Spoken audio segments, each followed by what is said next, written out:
यानी जैल सिंह ते फिर 2 को हफ्ते पिछों श्रीमती इंदिरा गांधी अमृतसर पुजे।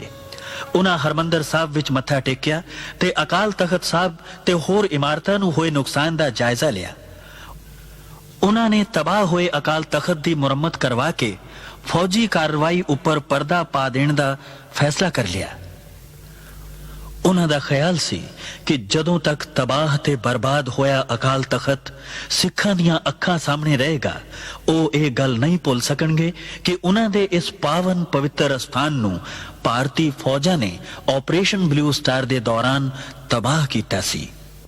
श्रीमती गांधी ने अकाल तख्त दी मुरम्मत दा कम निहंगां दे मुखी बाबा संता सिंह नूं सौंपिया।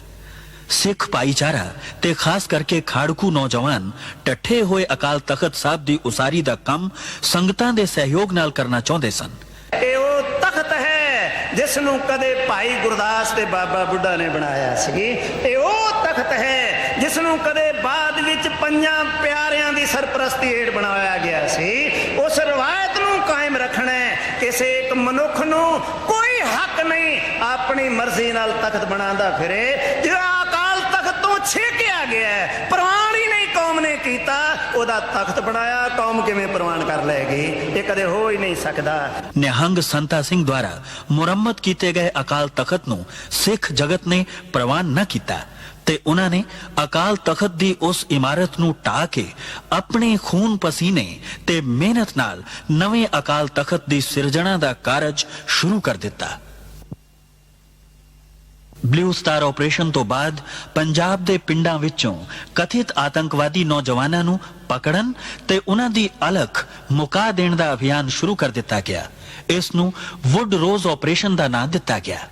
पंजाब दे अनेकां बेगुनाह युवक इस ऑपरेशन दे तहत मार दिते गए। सरकार दा कहना सी कि वो देश नूं टुकड़े टुकड़े करन दी कोशिश कर रहे सन। सरकारी मशीनरी दे हथ मजबूत करन लई विधान विच तरमीमा करके इहो जे कानून पास कीते गए जिन्हां नूं पंजाब दे लोकां ने काले कानूनां दा नाम दिता। After Blue Star, another hideous mistake was made, and that was this so-called Operation Wood Rose, when people talked loosely about flushing out terrorists. And the end result was you didn't flush out terrorists, you created a whole lot more. And when you see every government is based on justice, social, economic and political, and if it fails to give justice, then it becomes counterproductive and then people take up the arms. ਘਟਨਾਵਾਂ ਦਾ ਕ੍ਰਮ ਬੜੀ ਤੇਜ਼ੀ ਨਾਲ ਬਦਲ ਰਿਹਾ ਸੀ। 31 October 1984 ਨੂੰ ਸ਼੍ਰੀਮਤੀ ਇੰਦਰਾ ਗਾਂਧੀ ਦਾ ਕਤਲ ਹੋ ਗਿਆ। ਉਹਨਾਂ ਦੇ ਇਸ ਕਤਲ ਵਿੱਚ ਉਹਨਾਂ ਦੇ ਹੀ 2 ਅੰਗ ਰਕਸ਼ਕ ਸਤਵੰਤ ਸਿੰਘ ਅਤੇ ਬੇਅੰਤ ਸਿੰਘ ਨੂੰ ਜ਼ਿੰਮੇਦਾਰ ਠਹਿਰਾਇਆ ਗਿਆ। ਬੇਅੰਤ ਸਿੰਘ ਨੂੰ ਤਾਂ ਘਟਨਾ ਸਥਲ ਤੇ ਹੀ ਕਿਸੇ ਹੋਰ ਅੰਗ ਰਕਸ਼ਕ ਨੇ ਗੋਲੀ ਮਾਰ ਕੇ ਮਾਰ ਦਿੱਤਾ, ਜਦਕਿ ਸਤਵੰਤ ਸਿੰਘ ਤੇ ਮੁਕੱਦਮਾ ਚਲਾ ਕੇ ਉਸ ਨੂੰ ਫਾਂਸੀ ਦੇ ਦਿੱਤੀ ਗਈ।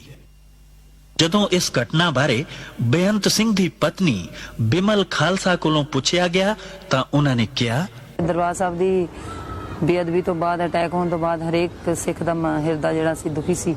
ਤੋਂ ਸ਼ਹੀਦ ਬੇਅੰਤ ਸਿੰਘ ਵੀ ਉਹਨਾਂ ਮਤਲਬ ਸਿੱਖਾਂ ਵਿੱਚੋਂ ਇੱਕ ਸੀ ਤੇ ਉਹਨਾਂ ਨੇ ਵੀ ਦਰਬਾਰ ਸਾਹਿਬ ਦੀ ਬੇਅਦਬੀ ਨੂੰ ਨਹੀਂ ਸਹਾਰਿਆ। ਸ਼੍ਰੀਮਤੀ ਇੰਦਰਾ ਗਾਂਧੀ ਦਾ ਕਤਲ ਆਪਣੇ ਆਪ ਵਿੱਚ ਬੜੀ ਦੁਖਦਾਈ ਘਟਨਾ ਸੀ, ਪਰ ਇਸ ਘਟਨਾ ਤੋਂ ਬਾਅਦ ਸਾਰੇ ਦੇਸ਼ ਵਿੱਚ ਸਿੱਖ ਵਿਰੋਧੀ ਦੰਗੇ ਭੜਕ ਉੱਠੇ। ਇਨ੍ਹਾਂ ਦੰਗਿਆਂ ਵਿੱਚ ਹਜ਼ਾਰਾਂ ਸਿੱਖਾਂ ਨੂੰ ਜਿਉਂਦੇ ਸਾੜ ਦਿੱਤਾ ਗਿਆ ਜਾਂ ਤਸੀਹੇ ਦੇ ਕੇ ਕਤਲ ਕਰ ਦਿੱਤਾ ਗਿਆ। ਸੈਂਕੜੇ ਨੌਜਵਾਨ ਬੱਚੀਆਂ ਦੀ ਇੱਜ਼ਤ ਲੁੱਟ ਲਈ ਗਈ। ਸਰਕਾਰੀ ਅਨੁਮਾਨ ਅਨੁਸਾਰ ਕੇਵਲ ਦਿੱਲੀ ਵਿੱਚ ਹੀ 2500 ਤੋਂ ਵੱਧ ਔਰਤਾਂ ਵਿਧਵਾ ਹੋ ਗਈਆਂ।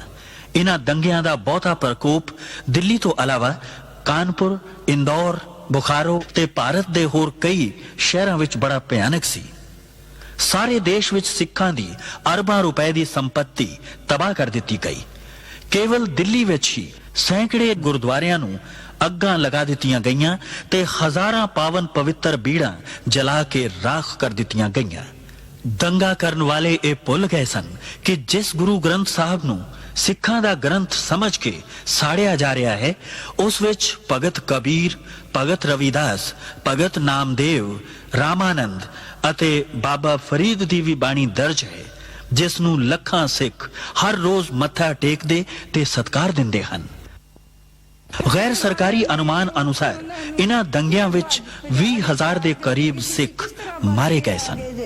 ਮੇਰੇ ਪੋਤਰਿਆਂ ਨੂੰ ਫਿਰ ਵਿਚਾਰਿਆਂ ਨੂੰ ਅੱਛੀ ਤਰ੍ਹਾਂ ਸ਼ਹੀਦ ਕੀਤੇ ਗਏ। ਇਹ ਅਸੀਂ ਉਹਨਾਂ ਦੀ ਕੋਈ ਗੱਲ ਕਰ ਨਹੀਂ ਸਕਦੇ ਵੀ। ਵਿਚਾਰਿਆਂ ਨੂੰ ਐਸਾ ਉਹਨਾਂ ਨੂੰ ਨਾਲੇ ਦੇ ਵਿੱਚ ਡੋਬ ਕੇ ਸੀਏ ਦੇ ਕੇ ਸਾਡੇ ਬੱਚਿਆਂ ਨੂੰ ਸ਼ਹੀਦ ਕੀਤਾ ਗਿਆ। मेरी कुड़ी का सिर फाड़ देता, फिर लड़की कहने लगी मेरा भाई बचा ले, छोड़ दे, मैनू मार दे, मेरा भाई छड़ दो, मेरी माँ का सहारा बन जाएगा। कोई भंगी थे, मुसलमान थे, इस्लाम था, उद्दल था, गुप्ता था, हाँ सारे थे, सारे इस इलाके के थे। बस जब सारे भाज गए ना तो डप्पा थे, बल्लम उसको ऐसे घोप दे देते थे, तो वो कहते हाय रे मैं मर गया रे, फिर वो हाथ ऊपर करते तो उसको लाठी मार के सिर पे जिंदे को आग लगा गए, मेरे मुंडे को जिन्ने को आग लगा ऐसे फट गए जैसे बच्चे। मेरी गोदी में से खिंच गए। 3 साल के बच्चे मार दिए, 3 साल के। 2 में 3 साल के बच्चे हो गए, बीतेगी उसके दिल पे। शिकल देख कैसी हो रही मेरी मुंडी। ऐसे जला दी, आग में से काट के मार के पहले यहाँ से गर्दन काट के आग में जला दी। 1000-2000 ਬੰਦਿਆਂ ਨੇ ਸਾਡੇ ਤੇ ਹਮਲਾ ਕਰ ਦਿੱਤਾ। ਹਮਲਾ ਕਰਤਾ, ਅਸੀਂ ਗੁਰਦੁਆਰਾ ਬਚਾਉਣ ਵਾਸਤੇ ਆਏ ਤੇ ਬੰਦੇ ਦੌੜ ਜਾਂਦੇ, ਫਿਰ ਅਸੀਂ ਛਡਾ ਨਸਾ ਕੇ ਭਜਾ ਕੇ ਆ ਜਾਂਦੇ, ਫਿਰ ਵਾਪਸ ਆ ਜਾਂਦੇ। ਇੰਨੀ ਚਿਰ 2-3 ਘੰਟੇ ਅਸੀਂ ਇਸ ਤਰ੍ਹਾਂ ਹੀ ਕੀਤਾ। ਉਸ ਤੋਂ ਬਾਅਦ ਜੀ ਸਭ ਪੁਲਿਸ ਆ ਗਈ। ਉਹਨਾਂ ਨੇ ਕਿਹਾ ਜੀ ਤੁਸੀਂ ਆਪਣੇ ਆਪਣੇ ਘਰਾਂ ਵਿੱਚ ਚਲੇ ਜਾਓ, ਅਸੀਂ ਤੁਹਾਡੀ ਸ਼ਾਂਤੀ ਕਰਾ ਦਿਆਂਗੇ। ਅਸੀਂ ਸ਼ਾਂਤੀ ਵਾਸਤੇ ਆਪਣੇ ਆਪਣੇ ਘਰਾਂ ਵਿੱਚ ਚਲੇ ਗਏ ਜੀ। ਉਸ ਤੋਂ ਬਾਅਦ ਕੀ ਹੋਇਆ ਜੀ, ਸ਼ਾਂਤੀ ਤੇ ਹੋਈ ਨਹੀਂ। ਬੰਦੇ ਫਿਰ ਆਪਣੇ ਆਪਣੇ ਘਰ ਚਲੇ ਗਏ, ਕਿ 2-2 ਬੰਦੇ ਸੀ। ਉਦੋਂ ਫਿਰ ਬੰਦੇ 1-200 300 ਇੱਕ ਬੰਦੇ ਦੇ ਘਰ ਤੇ ਚੜ ਗਿਆ, ਪੱਥਰਾਂ ਨਾਲ ਮਾਰਿਆ, ਮਿੱਟੀ ਦਾ ਤੇਲ ਸਾੜਿਆ, ਉੱਤੇ ਅੱਗ ਲਾ ਕੇ ਬੰਦੇ ਨੂੰ ਮਾਰ ਕੇ ਸੱਟ ਗਏ। ਅੱਧਾ ਮਰਿਆ, ਅੱਧਾ ਨਹੀਂ ਮਰਿਆ, ਪਿਆ ਰਿਹਾ ਜੀ। ਫਿਰ ਇਹ ਗੁਰਦੁਆਰਾ ਸਾਰਾ ਤੋੜ ਦਿੱਤਾ ਪੂਰਾ। ਬਾਬਾ ਸਾਹਿਬ ਦੀ ਪੂਰੀ ਬੇੜੀ ਦੀ ਬੇਇੱਜ਼ਤੀ ਕੀਤੀ। ਸਾਰੀ ਕਲੋਨੀ ਦੇ ਬੰਦੇ ਹਟੋ ਨਾ, 200-300 ਬੰਦਾ ਸਾਡਾ ਇੱਧਰ ਦਾ ਮਰਿਆ। ਤੁਹਾਡੀ ਲਾਸ਼ਾਂ ਦਾ ਕੀ ਆ? ਲਾਸ਼ਾਂ ਦਾ ਜੀ ਪੁਲਿਸ ਲੈ ਗਈ, ਪਤਾ ਨਹੀਂ ਕਿੱਥੇ ਸਿੱਟੀਆਂ, ਕੋਈ ਪਤਾ ਨਹੀਂ। ਜਿਹੜੇ ਇੱਥੇ ਸੀ 50-100 ਬੰਦੇ ਤੇ ਇੱਥੇ ਸੜ ਗਏ, ਇੱਥੇ ਹੀ ਮਰ ਗਏ, ਇੱਥੇ ਹੀ ਪੈ ਰਹੇ। ਉਹਨਾਂ ਨੂੰ ਕੁੱਤੇ ਬਿੱਲੇ ਖਾ ਗਏ ਵਿਚਾਰਿਆਂ ਨੂੰ, ਕੋਈ ਪਤਾ ਨਹੀਂ। ਦੇਸ਼ ਵਿੱਚ ਸਿੱਖ ਭਾਈਚਾਰੇ ਉੱਪਰ ਇੰਨਾ ਵੱਡਾ ਕਹਿਰ ਟੁੱਟਿਆ, ਪਰ ਦੇਸ਼ ਦਾ ਹੁਕਮਰਾਨ ਇਹ ਕਹਿ ਕੇ ਸਪਸ਼ਟੀਕਰਨ ਦੇ ਰਿਹਾ ਸੀ ਕਿ ਜਦੋਂ ਵੱਡਾ ਦਰਖਤ ਗਿਰਦਾ ਹੈ ਤਾਂ ਧਰਤੀ ਹਿਲਦੀ ਹੀ ਹੈ। ਦੇਸ਼ ਦਾ ਆਮ ਸਿੱਖ ਇਹ ਸੋਚ ਰਿਹਾ ਸੀ ਕਿ ਕੀ ਇਹ ਧਰਤੀ ਸਿਰਫ ਸਿੱਖਾਂ ਵਾਸਤੇ ਹੀ ਹਿੱਲਣੀ ਸੀ। ये तो हम तो खुलेआम कहते हैं कि जिस देश का प्रधानमंत्री इतने लोगों की हत्या हो और उसके बाद कहे कि साहब बड़ा कोई पेड़ गिरता है तो पत्ता झड़ता ही है, तो ये कोई मतलब है कि कोई सद्भावना के दृष्टिकोण से अच्छा नहीं है। It was very sad that Indira Gandhi was assassinated. Very sad. But what followed later was sadder still. Much more sadder than. And explanations like a huge tree falling and hence there would be a small shudder around, I think they don't serve much purpose. They do not. And this thing is very, very difficult to erase from the mind. You know, I mean, any society in which the police, the administration, the Prime Minister can justify the killing of 5,000 innocent people, some of them children, do you know, I mean, because this was not terrorist killings, this was killings by the state, it was pogroms.